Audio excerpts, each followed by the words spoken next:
What if I told you the voice you're hearing right now isn't real? It doesn't belong to a human. It was generated entirely by artificial intelligence, using nothing more than a few seconds of someone's real voice.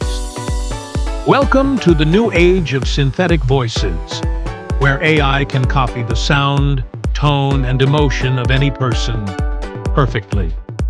AI voice cloning works by analyzing small samples of speech, as little as 3 seconds, and learning the unique vocal fingerprint of that person. The rhythm, the breathing, the emotion, even the tiny imperfections that make a voice sound real. Once trained, the AI can then speak anything you type, in that same voice, in any language, any tone, and any emotion. This isn't science fiction anymore. Movie studios use AI voice clones for dubbing and re-recording dialogue.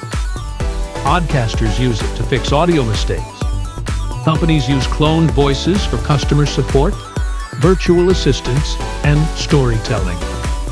In the world of entertainment, some actors have even licensed their voices to AI, allowing them to perform without ever stepping into a studio.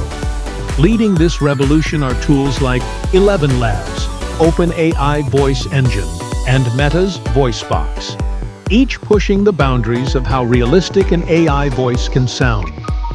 ElevenLabs, in particular, can mimic human emotions so accurately that even professionals in audio production struggle to tell if it's AI or not.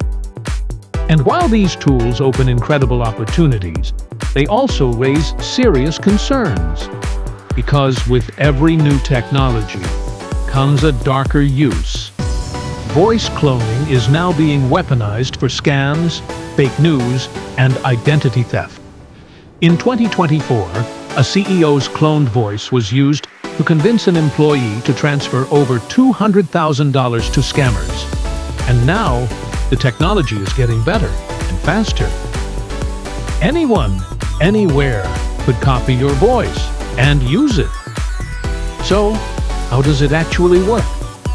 Behind the scenes, voice cloning models use deep neural networks, trained on thousands of hours of speech data. They break your voice into unique patterns called spectrograms, which represent how sound waves change over time.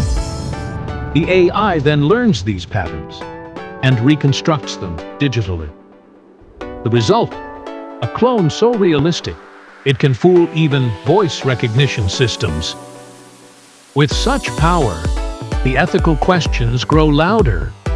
Should people need to give consent before their voice is cloned? Should cloned voices have a watermark? Something to tell us what's real? Governments are already beginning to step in. In the US, states like Texas and California are drafting laws to regulate synthetic voices. But the technology evolves faster than the rules can catch up.